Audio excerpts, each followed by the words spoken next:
আমি আপনাদেরকে যেগুলো বলবো সেটা একটা ইতিহাস। এই ইতিহাস বোধহয় অনেকেরই জানা নাই, এ দেশে জানা নাই। ভিতরের ঘটনা অনেক কিছু আমি জানি, যেটা আমি প্রত্যক্ষ সাক্ষী।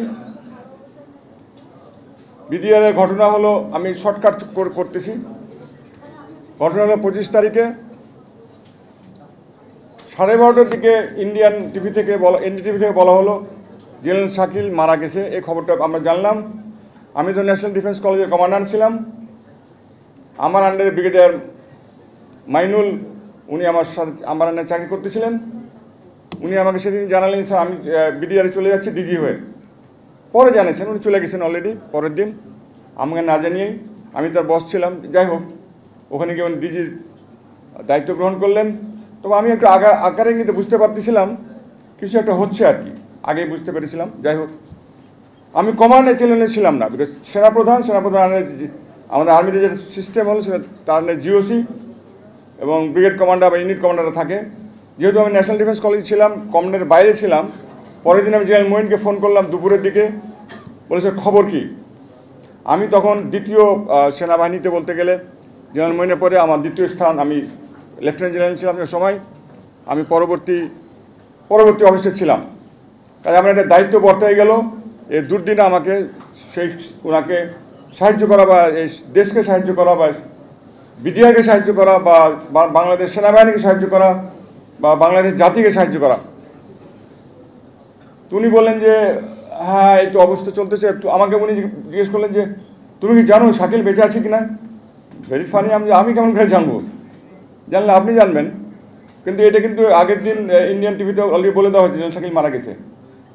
আমরা বিভিন্ন রকম খবর পাচ্ছিলাম, বাট আমি সেনাবাহিনী প্রধান থেকে ডাইরেক্ট কথাটা শুনতে চেয়েছিলাম। তো উনি বললেন যে তুমি কি জানো যে জেনারেল শাকিল মারা গেছে কিনা। যাই হোক, তারপরে 25, 26, 27 শুক্রবারের দিন, মোস্ট প্রবল 28 তারিখ কি 27 তারিখ হবে, উনি আমাদের ঢাকা এরিয়ার সমস্ত অফিসারকে ডাকলেন সেনা সদরের পিছনে আমাদের একটা বড় একটা অডিটোরিয়াম আছে। এটা কিন্তু ইতিহাস, আপনারা জেনে নেন। এই ইতিহাস আপনারা কোথাও এখন পর্যন্ত পান নাই, আপনারা জানেন না। আমি একজন সাক্ষী, এখন জীবিত আছি। একদম এটা উঁচু লেভেলের ইতিহাস, উঁচু স্তরের ইতিহাস। কর্নেল হাসিনুর বা জেনারেল হাসান নাসির বা আরও অনেক কিছু বলে গেলেন ট্যাকটিক্যাল লেভেলে।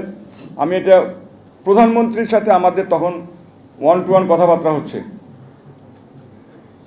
তো জেনারেল মঈন আসলেন বিকাল ঠিক জুম্মার, আমি নামাজ পড়ে বাসায় আসছি, খেতে বসছি, তখন আমি খবরটা পেলাম যে স্যার সেনাপ্রধান সকল অফিসারের সাথে কথা বলতে চান। বা এই ঢাকা এরিয়া, পুস্তকলা, গাজীপুর, সাভার ছাড়া সমস্ত এরিয়া অনেক অফিসার, প্রায় 1000-2000 অফিসার হবে তখন। হ্যাঁ, এরকম 1000-1500 অফিসার হবে, ইয়াং অফিসার সব, major, captain, lieutenant colonel maximum. আমরা বসলাম, আমি সব সামনের সারিতে ছিলাম। জেনারেল মঈন আসলেন, রোস্টামে দাঁড়ালেন, উনি বক্তৃতা দেওয়া শুরু করলেন। উনি যেমনই বলছেন আসসালামু আলাইকুম ভদ্র মহিলা যেমনি কথা বলছেন, অফিসার সব রা করে উঠলো। কেউ চেয়ার ছুঁড়ে মারতেছে, কেউ কাঁদতেছে, কেউ মারতেছে, মানে চিৎকার করতেছে, কথা বলতে দিবে না ওনাকে। ওনাকে কথা বলতেই দিল না ওনাকে। বলে আপনি কেন কথা বলবেন, আপনি তো আমাদের কিছু করেন নাই আমাদের জন্য, আমাদের অফিসারদের বাঁচাতে আপনারা আসেন নাই, আমার কোর্সকে তো আপনি বাঁচাতে আসেন নাই, আমার ইউনিট অফিসারকে তো বাঁচাতে আসেন নাই, আমার রুমমেটকে তো আপনি বাঁচাতে আসেন নাই, আমার প্লাটুন মেটকে তো আপনি বাঁচাতে আসেন নাই, আমার ইউনিট অফিসারকে তো আপনি বাঁচাতে কিছু করেন নাই। উনি আমার কিছু করার, উনি হয়তো বলার চেষ্টা করলে আমার কিছু করার ছিল না, এটা প্রধানমন্ত্রীর নির্দেশ ছিল। তো অফিসাররা মানতে নারাজ, কোনোই কথা শুনবে না, একদমই কথা শুনবে না। তা আমি পিছনে তাকাই দিলাম, এটা কি, এটা কি সেনাবাহিনী, সেনাপ্রধান কথা বলতেছে। আমি একটু বিস্মিত হয়ে গেলাম, কর্তব্য বিমূঢ় হয়ে গেলাম, এটা কি হচ্ছে, আমি একটু বুঝতে পারতেছিলাম না জিনিসটা। তারপরে 2-1 অফিসার দাঁড়ালো, কিছু ব্রিগেডিয়ার লেভেলে 2-1 ঠান্ডা করার চেষ্টা করলো, অফিসাররা কোনো কথাই শুনতেছে না। জেনারেল মঈন আমাকে শেষ পর্যন্ত বলে, তুমি একটু মাইকটা নাও, একটু শান্ত করার চেষ্টা করো। আমি মাইকটা নিলাম। প্রথমে আমি অফিসারকে একটু রাগান্বিতভাবেই বললাম, বলে তোমরা যদি এরকম শোরগোল করো তো দেশটা সর্বশান্ত হয়ে যাবে, দেশটা চলে যাবে। কেন যেন আমার মুখ দিয়ে কথা বের হয়ে গেল, হয়তো আল্লাহ তাআলা বললো যে দেখো একটা বাহিনী নষ্ট হয়ে গেছে, বিডিআর শেষ হয়ে গেছে, শত্রু কিন্তু অপেক্ষা করতেছে যে পরবর্তী বাহিনী যেটা হলো আর্মি, সেনাবাহিনী তারা ঢুকবে এবং সেনাবাহিনীকে পুরোপুরি ধ্বংস করে দিতে পারে, বাংলাদেশ খতম হয়ে যাবে। আমি ঠিক এই কথা বলছিলাম, আমি যতটুকু মনে কথাকে আমি হাজির নাজির করে বলছি, আমি এই কথা বলেছিলাম, দেখো একটা বাহিনী নষ্ট হয়ে গেছে, তোমরা যদি আমাদের কথা না শুনো, শান্ত না হও, শৃঙ্খলা ফিরিয়ে না আনো, তাহলে কিন্তু আরেকটা বাহিনীতে তারা ঢুকে যাবে, আর্মিকে শেষ করে দিবে। এটা আমি কেন বলেছিলাম, আমি জিয়াউর রহমানের সময় প্রত্যেক সপ্তাহে সপ্তাহে একটা করে কু হতো আর্মিতে, তখন আমি আর্মিতে জয়েন করি মাত্র। আর এই কু দেখতে দেখতে খুব তিক্তব্যক্ত হয়ে গেছিলাম, আর কত কু দেখবো। জিয়াউর রহমান যখন চিটাগাংয়ে মারা যান, তখন আমি চিটাগাংয়েই ছিলাম। এই রক্তক্ষরণ অনেক দেখেছি আর্মিতে, অনেক হত্যা দেখেছি, অনেক কু দেখেছি, অনেক হত্যাকাণ্ড দেখেছি, অনেক ষড়যন্ত্র দেখেছি। ইয়াং অফিসার পার্টিকুলার আমাদের করতে হতো, সামনে দাঁড়াতে অনেক ভুল, হয়তো বা যে কোনো সময় যে কোনো অঘটন ঘটে যেতে পারতো, বাট আল্লাহ আমাকে এখন বাঁচিয়ে রাখছেন, আলহামদুলিল্লাহ। তো এই কথা বলার পর কেন জানি অফিসার একটু ঠান্ডা হলো, কিছুটা ঠান্ডা হলো, ঠিক আছে, আসলেই তো তাই। অফিসাররা আমাকে জেনারেল মঈন পরে বললেন, ওনার কাছে তখন গোয়েন্দা তথ্য ছিল যে প্রত্যেকটা অফিসার একটা সন্ধ্যার মধ্যে ম্যাগাজিনে গিয়ে একটা করে এসএমজি উঠাবে, 6টা করে ম্যাগাজিন নেবে এবং সারা দেশে তারা ছড়িয়ে পড়বে, শত্রুকে তারা খুঁজে বের করবে, কারা এই কাজ করলে তাদের খুঁজে বের করবে। তো আমি জেনারেল মঈন আমার সাথে পরে শেয়ার করলেন, ওনার অফিসে আসার পরে আমি না, সেটা আমরা হতে দিতে পারি না, এটা হলে হবে কি, অফিসাররা একদিকে চলে যাবে, সৈনিকেরা একদিকে চলে যাবে, দেশের সেনাবাহিনী দেশের সাধারণ মানুষ আরেক দিকে চলে যাবে, দেশে ছিন্ন ভিন্ন হয়ে যাবে। জেনারেল মঈন আমাকে এটাও বললেন যে জোরহাটে একটা ইন্ডিয়ান প্যারা ব্রিগেড অপেক্ষা করতেছে, যে কোনো সময় তা ঢাকাতে আসতে পারে এবং আমাদের বর্তমান প্রধানমন্ত্রীকে হয়তো বা ওনারা উঠায় নিয়ে যাবেন। আমরা না, এটাও আমরা হয়তো দেবো না। এখন ইদানিং একটা সোয়াসের ইন্ডিয়ান একজন প্রফেসর তার বইতে এটা লিখেছেন যে জোরহাটে একটা প্যারা ব্রিগেড রেডি ছিল এবং তারা একটা কোর মানে 3টা ডিভিশনের একটা ব্রিগেড, একটা আর্মি কমান্ড, সেটা কুমিল্লার মুখে তারা ঢোকাবে প্ল্যান করেছিল। এত বড় বিপদের মধ্যে আমরা ছিলাম, বিরাট বড় বিপদ। বিডিআর তো শেষ হয়ে গেছে, আমাদের অফিসারগুলো শেষ হয়ে গেছে, আমাদের অফিসারদের ওয়াইফদেরকে যে বিশ্রীভাবে, এটা ভাষায় প্রকাশ করা যাবে না, যাই হোক, এবং আমাদেরকে বিট্রে করা হয়েছে, পলিটিক্যাল লিডার আমাদেরকে বিট্রে করেছে। দুইজন নাম, ওনাদের নাম কি জানো, যে আজম এবং নানক, এই দুজন ছিলেন গ্রেটেস্ট ক্রিমিনাল। তারা কিন্তু সব জানতো, তাদেরকে সাজিয়ে পাঠানো হয়েছে বিডিআর এতে। আমি টিভিতে খেয়াল করতেছিলাম, আজম আর দেয়ালের ওখানে হেঁটে যাচ্ছে আর ইয়ে দিয়ে কি যেন ওনার রুমাল দিয়ে ঘামটা মুছতেছে, বলে এখানে ঘামানোর তো কিছু নাই, উনি তো সব জানতেন, উনি তো খেলতেছেন, উনি নাটক করতেছেন। তো যাই হোক, অফিসাররা আমাদেরকে 14-15টা কন্ডিশন দিল। সেনাপ্রধানকে বলল যে আপনি প্রধানমন্ত্রীকে নিয়ে আসেন, প্রধানমন্ত্রী আমাদের সাথে কথা বলবে, ওনার সাথে কথা না বললে আমরা কোনো কথা শুনবো না, এবং আপনি একাই যাবেন না, আপনার সঙ্গে 3-4 জন জেনারেলকে সঙ্গে করে নিয়ে যান। দাবি ছিল অনেকগুলো, প্রত্যেকটা ফ্যামিলিকে 1 কোটি করে টাকা দেওয়া হবে, একটা করে প্লট দেওয়া হবে, ন্যাশনাল লেভেলে ইনকোয়ারি হবে এবং তাদের যে বেরিয়াল যেটা হবে সেখানে রাষ্ট্রীয় মর্যাদা করা হবে। জেট, আমরা ইভেন বিমান বাহিনীর বিমানও ওখানে ফ্লাই করাইছিলাম, সেই অ্যারেঞ্জমেন্টগুলো করা হয়েছিল। যতগুলো পয়েন্ট দিয়েছিলাম, প্রায় 14-15টা পয়েন্ট দিয়েছিলাম, প্রত্যেকটা কিন্তু তখনকার প্রধানমন্ত্রী শেখ হাসিনা মেনে নিয়েছিলেন। শুধু টাকার কথা বললেন, 1 কোটির কথা যখন বললাম, ভাবি কাঁদতেছেন, কথা বলার ডিফিকাল্ট। 1 কোটির কথা উনি বললেন যে এত টাকা কোথায় পাবো, 58 জন ধরেন অফিসার, অনেকগুলো টাকা, আমি রাষ্ট্রের জন্য 1 কোটি করে টাকা।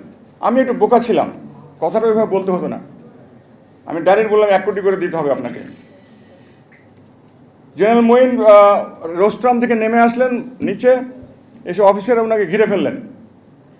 মেজর, ক্যাপ্টেন, মহিলা অফিসারও ছিল, ওনারা তার ইউনিফর্ম খোলা শুরু করলেন, র্যাঙ্ক খোলা শুরু করলেন। আমি বললেন না, এটা আমি যতই ক্ষতি হোক, আমি ভাবলাম যে এটা সেনাবাহিনী প্রধান, এই সেনাবাহিনীকে টিকিয়ে রাখতে হবে, সেনাবাহিনী যদি শেষ হয়ে যায় দেশটা শেষ হয়ে যাবে। আমি অফিসারদেরকে বকাবকি করলাম, কয়েকটা মহিলা অফিসার আমাকে রেগে উঠে বলল যে স্যার কিছুই তো করতে পারেন নাই, এখন কেন কথা বলতেছেন? বলে ইয়ে স্যার কিছু করতে পারি নাই, কিন্তু আর্মিটা তো ধ্বংস করতে পারো না। আমি জেনারেল মঈনের হাত ধরে ওখান থেকে বের করে নিয়ে আসলাম, তারা গোল করে ঘিরে নিয়েছিল এবং একজন র্যাঙ্ক খুলতেছিল, কয়েকজন তার ইউনিফর্ম খুলতেছিল। আমি স্যার বাইরে হয়ে আসেন, এই ছাড়ো তোমরা। আমি বাইর করে নিয়ে আসলাম, নিয়ে এসে আসার পথে উনি বলতেছেন আমি রিজাইন করব, আমাকে কাগজ দাও, আমি এখন রিজাইন করব। আমি বলি স্যার আগুন তো জ্বালিয়েছেন, আগুন নিভান তারপর রিজাইন করবেন। ওনাকে আমি নিয়ে এসে অফিসে বসালাম, মেশরকে বললাম এক গ্লাস ঠান্ডা পানি নিয়ে আসো, এক কাপ গরম চা নিয়ে আসো। ওনাকে ঠান্ডা করলাম। আমি ঠান্ডা হন স্যার, আমরা 8-10 জন জেনারেল আলাদাভাবে ওনার অফিসে একটা ছোট্ট কনফারেন্স রুম আছে, ওখানে আমরা বসলাম। বলছে সবাইকে নিয়ে কথা বলে লাভ নেই, আমরা ঠান্ডা মাথায় চিন্তা করি জিনিসটাকে। 8-10 জন আমরা ওখানে বসলাম। আমি জেনারেল মঈন বসছেন হেড টেবিলে, আমি ওনার পাশে ছিলাম, যেটা আমি পরবর্তী তো আমার লেফটেন্যান্ট জেনারেল, আমি ওতে একাই ছিলাম ওই সময়, ওই মুহূর্তে। ওনার পরে আমার পাশে বসে আছি। এর মধ্যে প্রাইম মিনিস্টার অফিস থেকে ফোন আসলো, আমরা প্রাইম মিনিস্টার অফিসে কয়জন যাব তার নাম চেলেন। জেনারেল মঈন তো যাবেন, তার সাথে 3-4 অফিসার জেনারেল নিতে বলছেন। তো জেনারেল মঈন আমাকে বললেন যে তুমি আমার সাথে চলো। আমি একটু ইতস্তত বোধ করতেছিলাম, বাট তখন তো আমি না করতে পারি না। ওটা না করলে ওটা নিমক হারাম হবে। নিমক খেয়েছি আর্মির অনেক দিন, 30-40 বছর। এখন যদি আমি না যাই সেটা হবে একটা কাওয়ার্ডিস হবে। তো স্যার আমি যাবো, ঠিক আছে।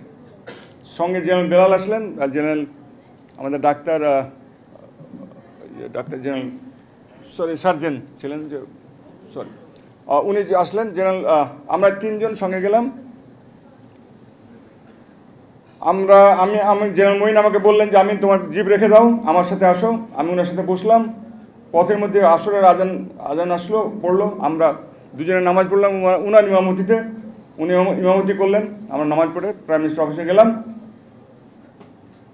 এই পথে আমাকে উনি এই কথাগুলো বললেন যে অফিসাররা সন্ধ্যার মধ্যেই প্রত্যেকটা অফিসের একটা SMG নেবে, 6টা করে MG ম্যাগাজিন নেবে এবং তারা সারা দেশে ছড়িয়ে পড়বে। আমি বলছি এটা আমরা হইতে দিতে পারি না, আমরা সিনিয়র, দেশ শেষ হয়ে যাবে, দেশটা আর বাংলাদেশ বলে বাংলাদেশ থাকবে না।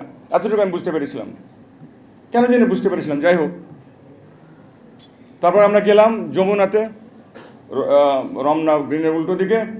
ঢুকতেই আমাদেরকে DGSSF জেনারেল আবেদিন আমাদের রিসিভ করলো এবং উনি আমাকে প্ল্যান দেখালেন। ওখানে একটা RR, আমাদের সেনাবাহিনীতে RR থাকে, এটা অ্যান্টি ট্যাঙ্ক ওয়েপেন বলে এটাকে, ট্যাঙ্কের বিরুদ্ধে কাজ করে। ওখানে RR লাগিয়ে রাখছে।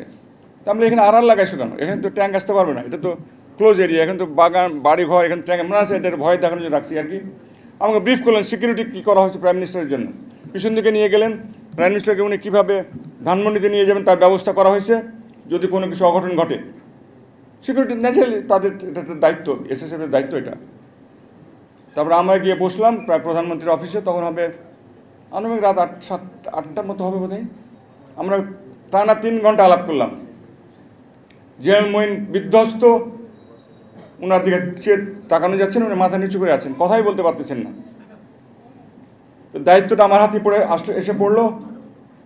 ওইখানে জেনারেল মুবিন ছিলেন, উনি PSO FD ছিলেন, DG NSI ছিলেন জেনারেল মুনির, DGFI ছিলেন জেনারেল মোল্লা ফজলে আকবর, জেনারেল তারিক ছিলেন, আমি ছিলাম, জেনারেল বেলাল ছিলেন, আর জেনারেল আমাদের সার্জেন জেনারেল উনি ছিলেন। আমি একটা একটা করে পয়েন্ট বলতে থাকলাম। বলে প্রথমে আমি প্রধানমন্ত্রীকে আমি বোকার মধ্যে কথাটা বলেছিলাম, প্রধানমন্ত্রী আপনি কেমন করে এই BDR-এর এই 6-7 জন কিলারকে, মার্ডারারকে আপনার অফিসে নিয়ে আসছিলেন? ওই যে DAD যারা ছিল, বিপ্লব যারা করেছিল আর কি, মানে হত্যাযজ্ঞের প্রধান ছিল যারা, এবার তাদেরকে শেরাটন থেকে আপনি খাবার নিয়ে এসে খাওয়াইছেন।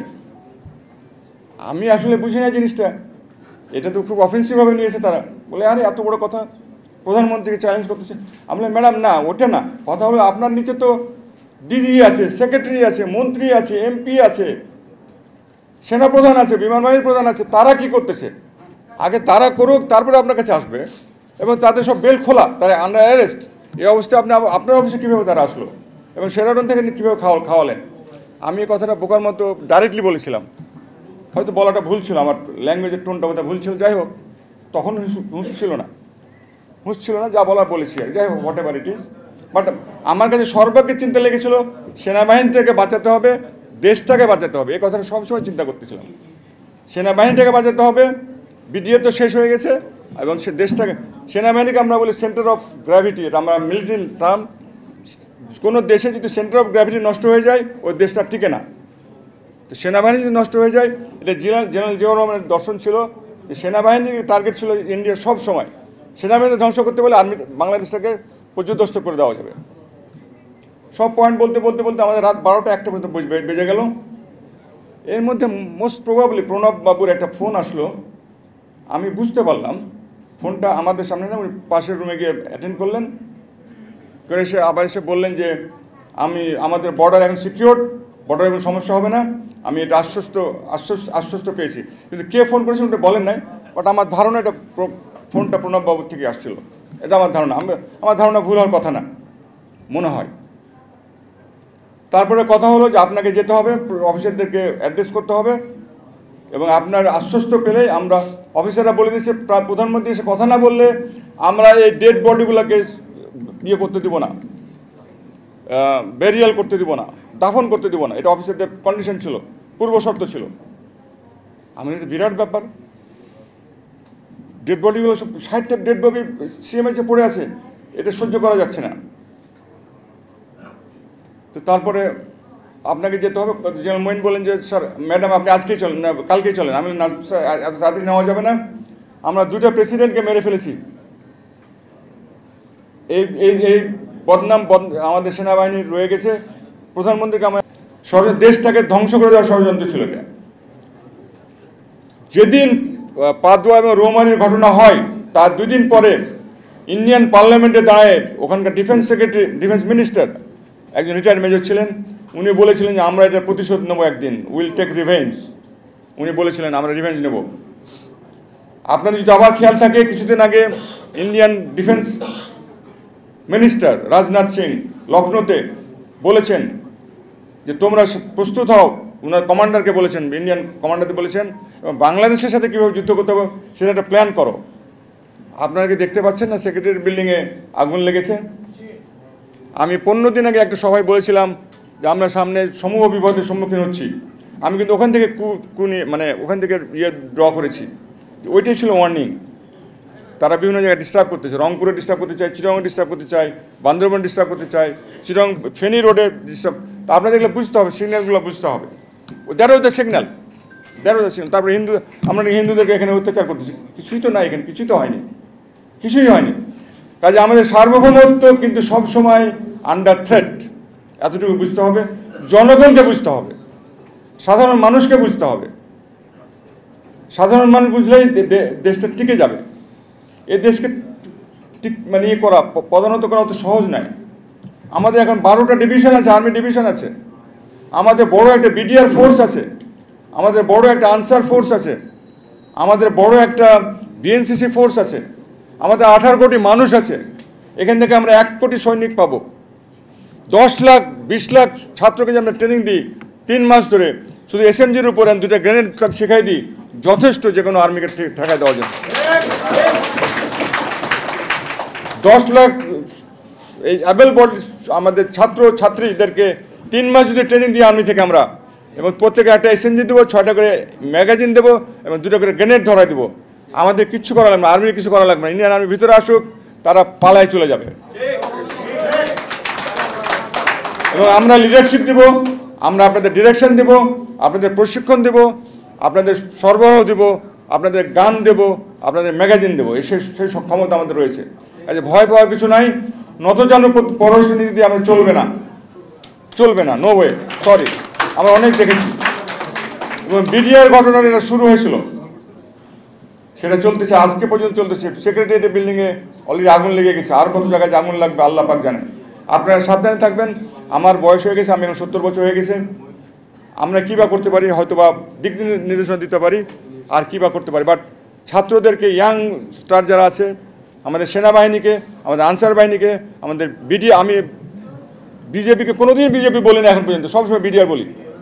কাম what may, I always say BDR. আমি সবসময় বিডিআরই বলি। হ্যাঁ, বিডিআর নামটা আনতে হবে ফেরত।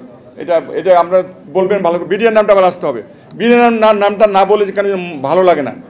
যাই হোক, আমি যারা মারা গেছেন তাদের আত্মার বিদায়ী, আত্মার শান্তি কামনা করতেছি। আল্লাহ তাআলা তাদের জন্য জান্নাতুল ফেরদৌস দান করেন এবং নিগৃহীত আমাদের পরিবার যারা হয়েছিল তাদেরকে আল্লাহ সান্ত্বনা দেন। আমরা চেষ্টা করেছি। ও আচ্ছা, সেনাবাহিনীর ইনকোয়ারির ব্যাপারে কোনো সিদ্ধান্ত ওখানে হয়নি। আমি শেখ হাসিনাকে বললাম যে ম্যাডাম, আপনি জাতীয় পর্যায়ে যখন ইনকোয়ারি কমিটি করলেন, তো আমরা আর্মিতে একটা ইনকোয়ারি করবো। বললো করলে আপনারা করেন। আমি হেডকোয়ার্টার আসার পর জেনারেলম্যানকে বললাম, স্যার আমাদের আর্মি থেকেও একটা ইনকোয়ারি করতে হবে, জাতীয় পর্যায়ে যাই হোক। এটা আমরা আর্মিতে আমি দেখেছি ছোটোকালে, যে বাইরে যাই হোক আর্মির একটা ইনকোয়ারি থাকতেই হবে। তো জেনারেল জাহাঙ্গীরের নেতৃত্বে একটা ইনকোয়ারি কমিটি করা হলো। তার কিছুদিন পরে আমি একটা চাকরি পেয়ে মালয়েশিয়ায় চলে গেছিলাম, কাজে আর ফলো করি নাই, জানি না। এই তো, আল্লাহ আমাদের ভালো রাখুক, আল্লাহ দেশকে সুসংহত রাখুক। আমরা মিলেমিশে থাকবো, ধর্ম বর্ণ মিলেমিশে থাকবো, সবাই মিলেমিশে থাকবো। আমাদের ছেলে মেয়ে, পরিবার পরিজন, হিন্দু মুসলমান খ্রিস্টান বৌদ্ধ যে হোক, সবাই আমরা মিলেমিশে থাকবো, এক দেশ হয়ে থাকবো, ঐক্য বজায় রাখবো এবং সার্বভৌমত্ব বজায় রাখবো। আমি সবশেষে সবাইকে ধন্যবাদ জানাবো, বিশেষ করে স্যার আপনার ফজলুল সাহেব খুব বেশি জোরে জোরে কথা বলছিলেন, আপনাকে আরও ঠান্ডাভাবে কথা বলতে হতো। তো আমি তো বুঝি না কীভাবে কথা বলতে হবে। তো সে এত তর্ক করতে গেলেন কেন? আবার চাকরিটা কেন খোয়ালেন? উনি এই কথাটা অনেকেই গল্পটা করেছেন, আমাকে বললেন যে আপনি কেন তর্ক করতে গেলেন, আপনার চাকরিটা খোয়ালেন। ডাজেন্ট ম্যাটার, আমি তো জেনারেল হয়েছি।